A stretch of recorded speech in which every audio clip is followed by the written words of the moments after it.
আরেকজন ব্যক্তি যায় ওইখানে তুলছে কূপ থেকে, ওই বালতি ফালাই দিছে পানি তোলার জন্য। যখন বালতি ফালাই দিছে, ওই ইউসুফ আলাইহিস সালাম বালতি ধরে উঠছে।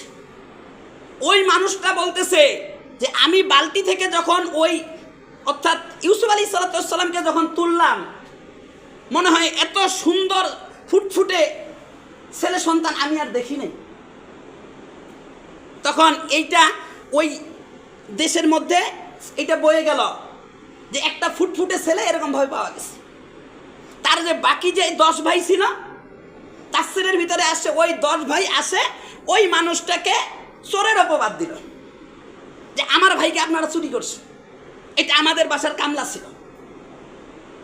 যখন এই কথা বলছে, তখন ওই দেশের বাদশা অর্থাৎ মিশরের বাদশা, তাফসীরের ভিতরে আসে মিশরের বাদশা, ওর নাম ছিল আজিজ।